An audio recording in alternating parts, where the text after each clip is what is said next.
Certo, para começar esse vídeo, eu gostaria que você pensasse comigo por um instante sobre a sensação de terminar uma grande jornada. Pode ser um livro, uma série, um mangá, ou até mesmo uma saga de filme que você acompanhou por anos. Quando os créditos sobem pela última vez, fica um misto de satisfação e ao mesmo tempo um certo vazio, né? Poucas histórias no mundo conseguem entregar um final tão incrível e aparentemente perfeito quanto O Senhor dos Anéis. A gente vê na cena, o Um Anel, a fonte de todo o mal, finalmente é consumido pelas chamas da Montanha da Perdição, a Torre de Barad-dûr desmorona, o Olho de Sauron se dissipa para sempre e o suspiro de alívio percorre pela Terra-média.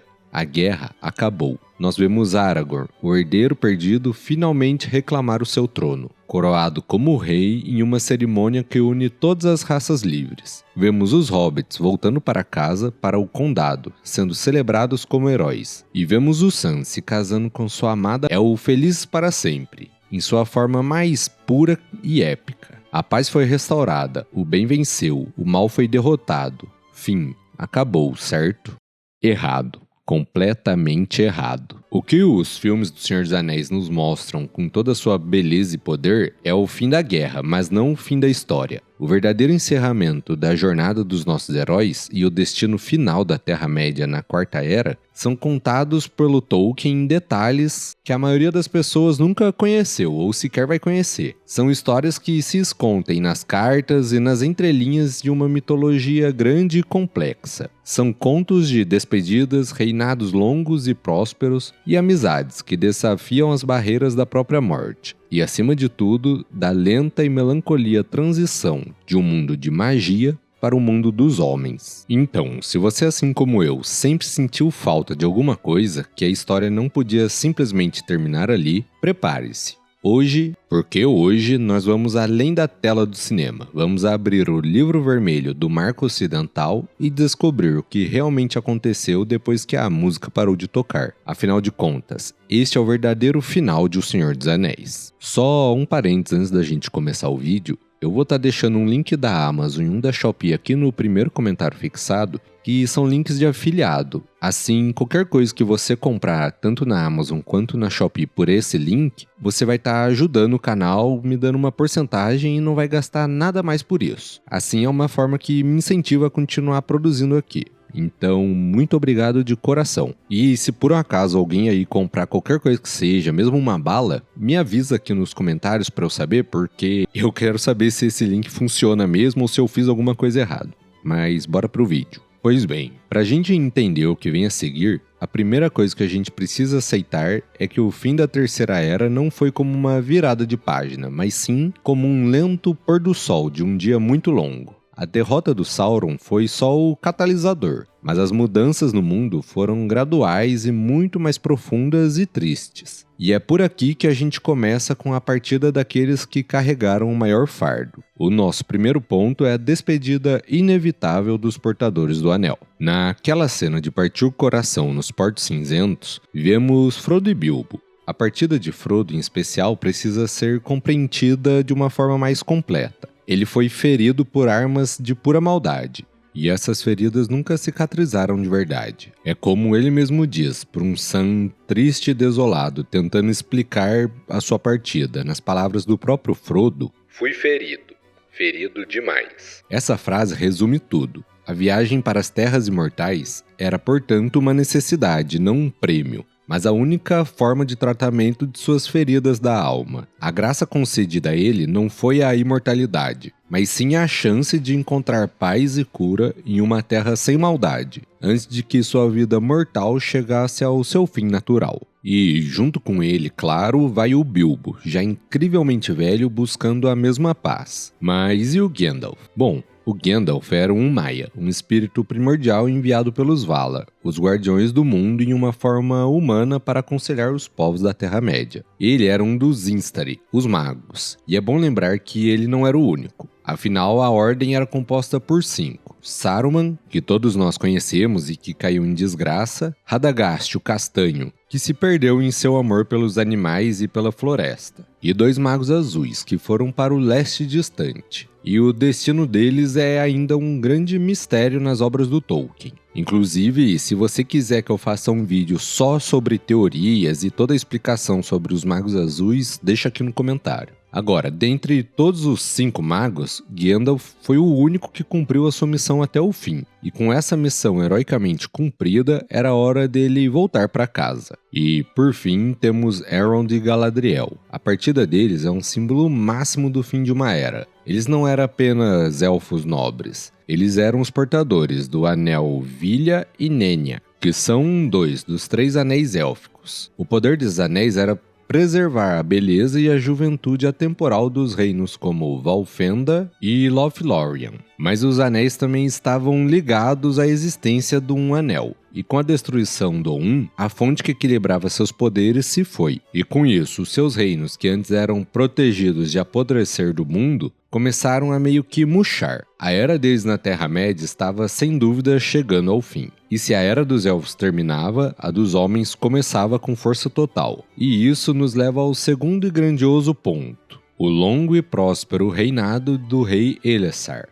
A coroação do Aragorn foi a concretização de uma profecia, a reunificação dos reinos de Arnor e Gondor. Como rei Elessar, ele governou por 122 anos, e seu reinado é lembrado como uma era de ouro. Ele cavalgou em missões para pacificar as fronteiras. Ele era um guerreiro, mas o seu maior legado foi como construtor e diplomata. Ele também reconstruiu uma antiga capital do norte, chamada Anúminos, simbolizando a união dos reinos. Ele honrou todas as alianças e, num ato de profundo respeito, decretou que o condado seria uma terra livre, sob a sua proteção, onde nenhum homem de grande porte poderia entrar. Mas assim, sem dúvida, a parte mais importante de seu reinado é a conclusão da história de amor entre Aragorn e Arwen. Esse não é um simples romance, afinal de contas, Arwen, a estrela vespertina, filha de Elrond, carregava o seu sangue um destino poderoso. Ela era descendente direta de Lúthien, a primeira elfa que escolheu a mortalidade por amor a um homem,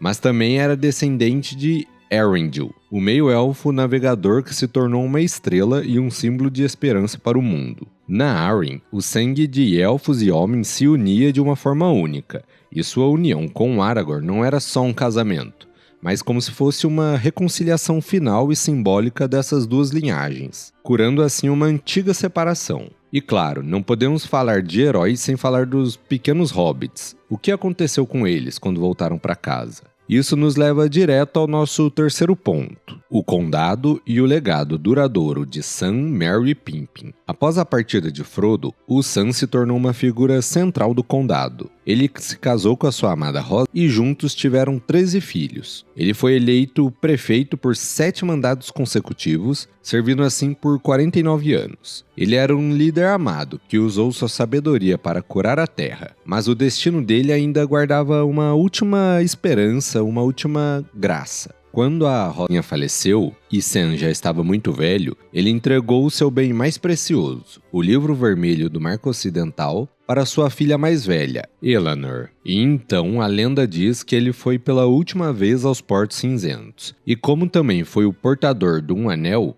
foi-lhe concedido a permissão de atravessar o mar para as terras imortais. Mas e o Merry e o Pippin? Bom, eles não ficam para trás nisso. Eles se tornaram figuras lendárias. Merry se tornou o mestre da Terra dos Buques, e o Pippin se tornou o Tem, o líder militar do condado. Eles viveram vidas longas e prósperas. Quando já estavam velhos, receberam um chamado do rei Elmer, de Rohan, e cavalgaram para lá, ficando com ele até a sua morte. E depois disso, partiram para sua jornada até Gondor, onde viveram seus últimos anos como hóspedes honrados do rei Elessar, que é o Aragorn. E quando finalmente faleceram, foram sepultados com grandes honras na Rua dos Reis, e seus túmulos foram colocados lado ao lado com o do próprio Aragorn. A lealdade da Sociedade do Anel durou literalmente até a morte e além. Agora, por falar em lealdade e amizade que quebram barreiras, nenhuma foi tão improvável e marcante quanto a de um certo elfo e de um anão. E esse é o nosso quarto ponto: A Última Viagem de Legolas e Gimli. A amizade entre Legolas e Gimli, que floresceu em meia guerra, é uma das maiores vitórias sobre o preconceito na obra de Tolkien. Depois da guerra, Gimli levou um grupo de anãos para as